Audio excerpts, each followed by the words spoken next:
This is Thorax is Pregnant by Dr. Atlas.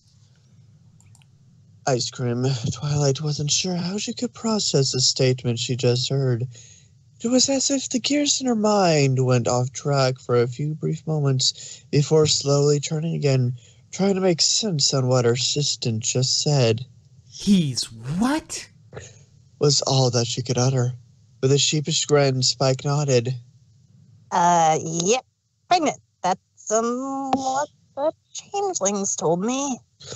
Twilight was still having a hard time believing this. Thorax?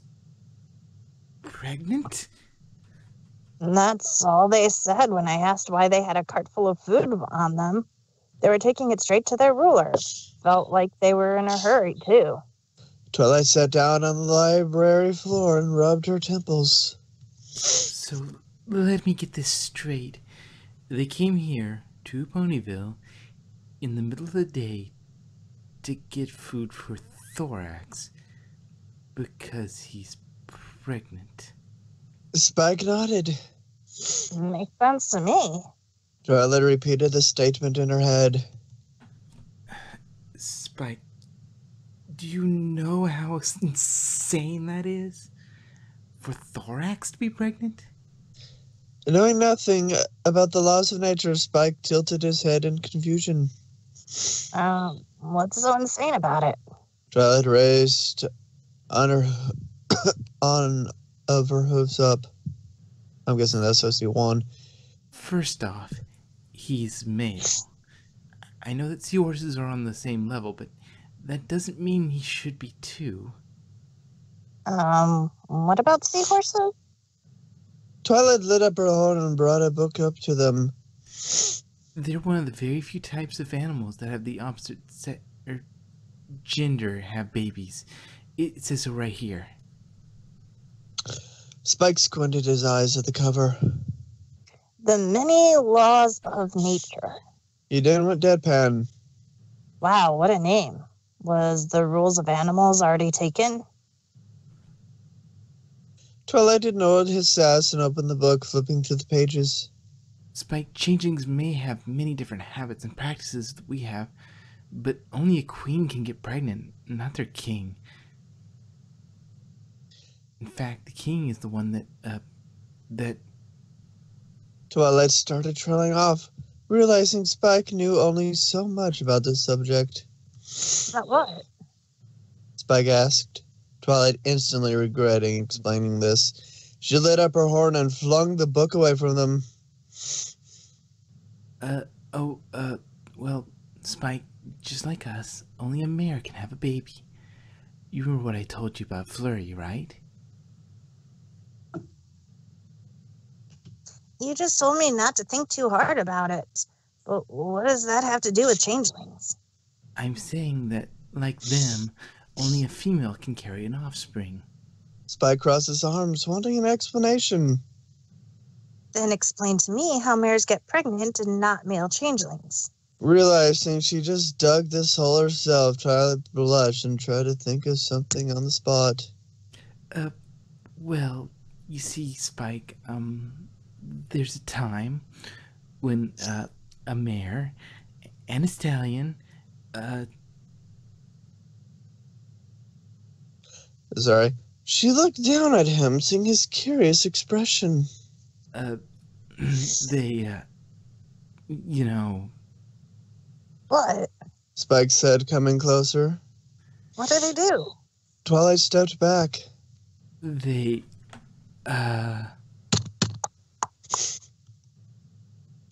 Twilight and Spike turned to the door, Twilight feeling a wave of release wash over her.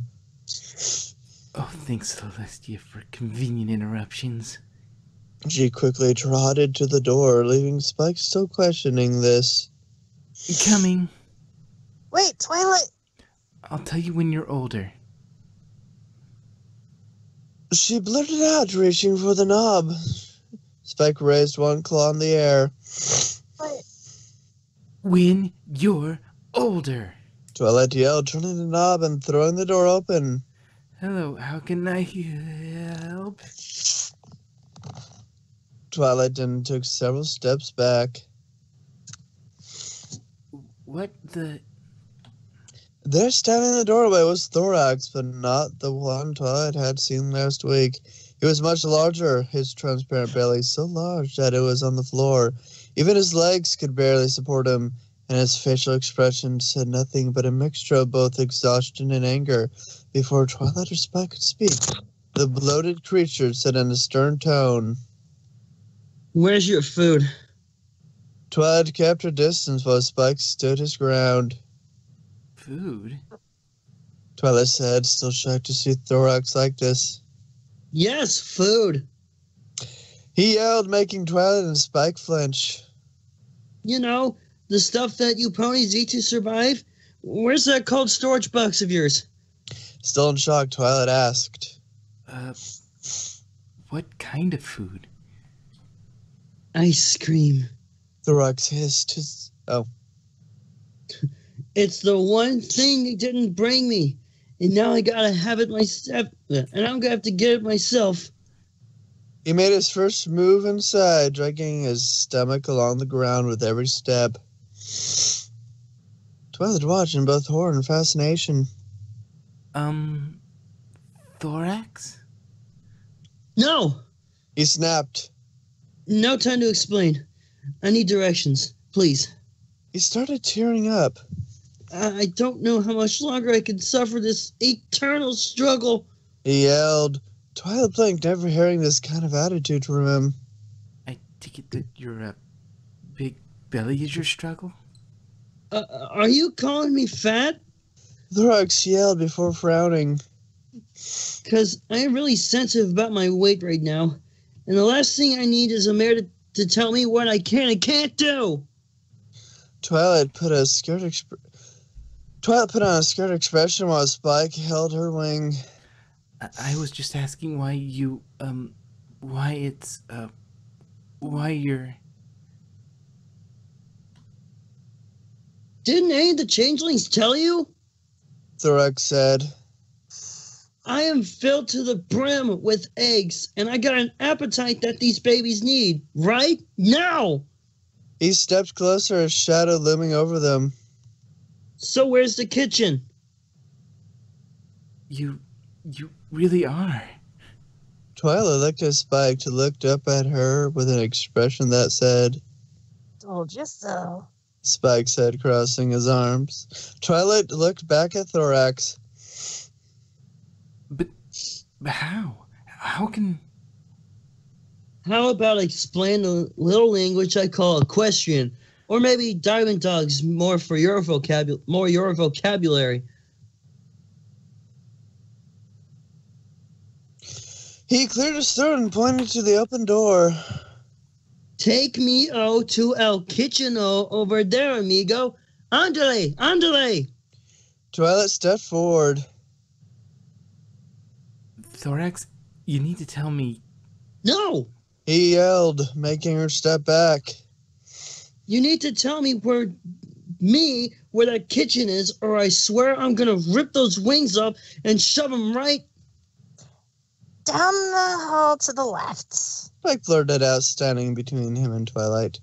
Thorax narrowed his eyes and backed away, turning around and lugged him and his egg-filled body to the kitchen. Twilight and Spike looked at one another before looking back at him. Spike asked the obvious. Should we follow him or... This can't be right. Twilight said, trotting after him with Spike behind. They continued following him until he made it to the kitchen. He walked in while they stood by the doorway. Thorax dragged his stomach across the tile floor, gripping onto the countertops, sliding along them before he made it to the fridge, which he flung open and skimmed through. "Come on now." He hissed. Twilight had to ask. Thorax, I have some questions. "If it involves anything about my eggs, my mood, or why I'm here, then I'm sure you already know the answer." He said, sitting down and rummaging through the icebox. But how? Twilight said. Don't you need, like, someone else to, make the eggs grow? Thorax craned his neck back towards them and pointed at a jar of pickles, several other items of food, and already on his back. You don't need these, right? Twilight didn't want this subject to change. Thorax, why are you pregnant? How are you pregnant? When did you get... Okay, you want to know so badly? Fine. Thorax dropped the food on the floor and slammed the fridge shut, falling on his back in the process. He strained to get back up, but gave up and sighed. Can you just come closer? It was a pain to get here, you know. Twilight and Spike walked up to him and sat down. Twilight lifting a hoof towards him. You, need a hoof? He held up his own hoof to her face. I'm fine. Just let me find my calm place for a second. I've been having really intense mood swings lately, and the changelings weren't kidding when they talked about this. Talked about what? Spike asked. Thorax covered his eyes with his front legs. What do you think? They talked about this! He flung his arms at his stomach, matching to sit up straight while doing so. You would not believe the reaction I had when this happened. Twilight held up her hooves. Calm down, Thorax. Just tell us what's going on, okay? Thorax took a deep breath, knowing this would take some talking. It was a little after we went back home. I was having some really weird stomach pains, and when I asked the caretakers what was wrong, they just laid it on to me. That you were pregnant? Spike said. Thorax nodded. And when I asked how, they said it was because... Oh, wait. And when I asked how, they said it was because I was the ruler. And when I asked why, they, again, said I was the ruler. And when I asked how long, they said 5 months. And that's just the first batch. You'll have more too? Twilight said. Another nod came from him. Yes. At least they said it's not painful. More like, He trailed off, knowing the subject was touchy.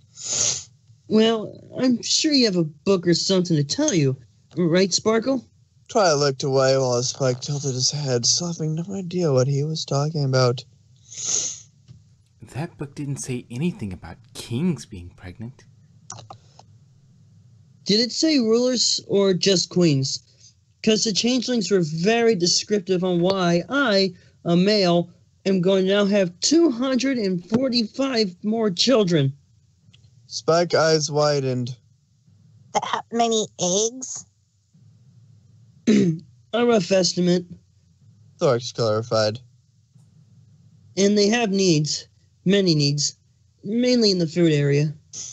Twilight was starting to put the pieces together. So the eggs need nutrients from food and not love? The caretakers said that the love for me is enough, but they needed more substance for them to grow, and they have a lot of different appetites. But right now, they want ice cream, that and pickles, and maybe some spicy food on the side to be safe. After a quick grunt, he managed to get back up on all fours and open the fridge, grabbing almost everything in it. They need that much? Twilight asked, utterly stunned by how much he was taking. Well, everything except ice cream, since it's the one thing those bugs didn't get from the list I gave them. Do you know how long I was waiting for them to bring it back? He shook the jar of pickles. 10 minutes! That's almost 6 hours for these eggs to get their food. And that's the last thing I want is an egg kicking me in the stomach at 3 in the morning because I didn't eat right. Knowing that it was her food, Twilight reached for the jar of pickles. Thorax, maybe you should... Thorax slammed the jar on the floor and swatted her hoof away, hissing loudly as small stacks of food fell off him. Twilight and Spike jumped back while Thorax started panting and holding his head, having some flashbacks. Sorry about that. Those hormones really make you go nuts after not having any of that ice cream I keep telling my subjects to get. He shot his eyes in random directions, hoping the changelings were hearing this. Twilight lit up her horn and brought the pickle jar back to its original state, along with the food. Listen, Thorax, they're trying to help. I'm sure if you just have some more patience, they'll help you, okay? He sighed, feeling very tired from all this. All right, I'll wait for them. I'll stay calm and patient next time. Let's see. He craned his head to the fridge. And, thanks for the food. It really helps. He smiled. He smiled for a second before lowering his head.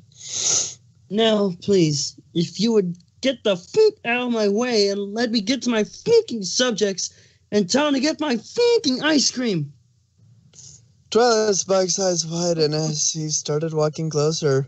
I mean, how many times do I gotta fucking write ice cream on the motherfucking list before those bugs get their shit in gear and bring in the fucking ice cream?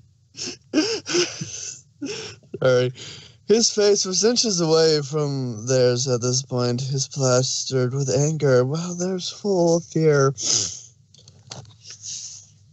Maybe I should grab a knife and etch it in all your motherfucking foreheads. How can it fucking be ice motherfucking cream? He pulled away and trotted off to the doorway, making his way back outside. I guess that's the price the king pays for ruling over complete fucking morons. A door slam was heard a few moments later, leaving Twilight and Spike to themselves, utterly stunned after being subjected to that. What happened to courtesy? Spike asked. Did it just disappear? After recollecting herself after the experience, Twilight faced Spike. So that's what they deal with. Even Cadence wasn't this verbal when she was having a baby.